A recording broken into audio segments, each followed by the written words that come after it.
Good afternoon. This is C News Live at noon. I'm Maritime Bernard, and in your lunchtime headlines, something fishy. Investigation into scores of dead fish at Mosquito Creek. No security at sea. Lack of officers on board ferry breaches maritime laws. Water disruption. WASA advises 0.14 customers of 24-hour disruption. Overcrowded and underfunded, 2,000 prisoners on Remand Yard as AG urges reform. And early strike for West Indies as first test gets underway in Antigua. The Emergency Management Authority has confirmed an investigation has started to find out what caused hundreds of fishes to die and wash ashore at the creek in South Trinidad. It says it received reports of the incident on Tuesday and has since teamed with the Institute of Marine Affairs to find out what could have caused this to take place. On Wednesday, it was reported that hundreds of dead fish washed ashore, to the concern of many. The EMA and IMA also have a crew collecting samples on the shoreline at the creek to be taken for testing, as it relates to concerns that some fish vendors may be selling the dead fish. The EMA said it will have to make contact with the Ministry of Health on this matter, and increased surveillance will be set up to see if people are actually selling the fish. The inter-island ferry would have sailed late this morning as the captain refused to make the journey without the full commitment of security on board.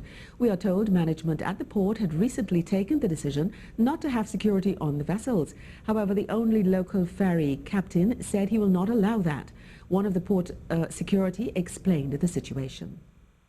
As of yesterday, one of the local captains, because there's a rotation with the captain, he came back out to work yesterday. He has taken a stance from Tobago yesterday that he's not sailing without his full complement of officers. So the vessel would have sailed late from Tobago yesterday morning and also this morning, because the captain has taken a stance that, listen, I want my full complement of officers. He would have looked at the safety and security issues involved, and he would have made a decision based on that. He said not having security is not only a risk to passengers and staff, but it is a violation of laws that govern this type of maritime travel. The fraud squad advises customers and businessmen to beware of possible counterfeit U.S. currency on the market. Sergeant Damian Thomas of the fraud squad addressed this week's police news briefing and urged businesses to be on the lookout for the fake U.S. bills, given the current scarcity of the currency. We are advising the business community to invest in these counterfeit detection tools, such as the UV light. That is quite effective. It is the only tool that can be used to actually identify the properties. The fraud squad is also asking customers to be careful while using credit and bank cards. Some businesses, their cashiers are totally blocked off by virtue of tints, and they supply only a small people for you to slip your card. We are asking, that is not a good practice. We are asking the merchants also that the customers reserve the right to be able to view their cards at all times. There's a need for improvements in the justice system, according to Attorney General Faris Al-Rawi. The deficiencies in the system are costing the state millions of dollars per year. He says there are approximately 2,000 people incarcerated in remand. 1,000 of them are there on murder charges.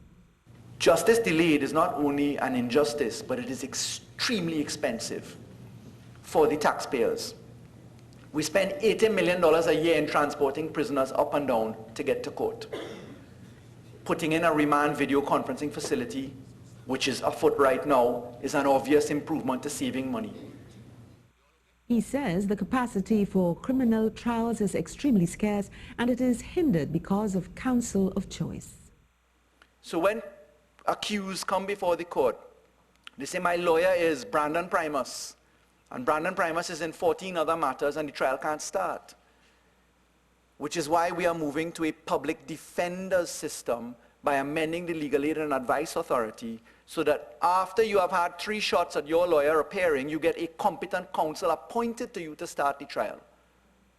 And we turn now to crime news.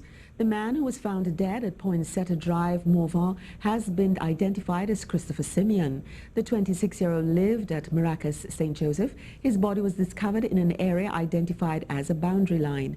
Around 5 a.m. yesterday, residents of the area were preparing for their daily routine when they stumbled across the body of a man. He was bleeding from multiple injuries. The Water and Sewage Authority advises customers in parts of southwest Trinidad served by the Point Fortin desalination plant that there would be a disruption in their supply for a 24-hour period starting 9 a.m. on Thursday, 21st July to 9 a.m. on Friday. WASA says this has become necessary in order to carry out emergency maintenance work at the Seven Seas owned and operated desalination plant. Member of Parliament for Naparima, Rodney Charles, is questioning Prime Minister Dr. Keith Rowley's visit to Jamaica and this country's involvement in CARICOM. In a release, Mr. Charles said Dr. Rowley has been asked on several occasions to articulate his CARICOM policy, to define his foreign policy agenda, to outline a plan of any kind, and we have yet to get useful answers. He said the Prime Minister said there have been calls for more integration, a movement towards the EU model. Is this PNM government in support of or against this? Dr. Keith Rowley is scheduled to return from his trip later this afternoon. We expect him to give details of his Jamaica trip later. CTV will be carrying the press conference live from about 5:30. Propelled by a home crowd in their last match at Sabina Park in the 2016 CPL, the Jamaica Talawas were led by Chadwick Walton, who slammed 97 to beat the Barbados Tridents by 36 runs. The game was reduced to an 18 overs aside after a rain poured down for over an hour. The Talawas posted a mammoth 195 for 5, thanks to a second wicket partnership of 127 between Walton and Kumar Sangakkara, who made 50. In their turn at the crease, the Tridents were in trouble very early when they were struggling at 55 to 4 by the 8th over. Nicholas Puran once again tried to be the saviour of his team with valiant 51, but the Tridents were eventually bowled out for 159 in the last over. And moving on to the first test match, now over in Antigua, India won the toss and chose to bat first on a flat pitch. The Indians packed their team chock-a-block with the specialist bowlers. The West Indies themselves had a surprise of their own when they gave a debut cap to Roston Chase. The first man out this morning was Murali Vijay, who fell to Shannon Gabriel for 7. After the previous elections were found to be marred with irregularities, Haiti's interim president, Jocelyn Prévert, has called for elections to be held this fall. He signed a decree on Wednesday calling for new elections on October 9th, months after the October 2015 general elections were declared invalid due to alleged irregularities. Prévert added, without the October elections, the parliament will not be able to operate next year.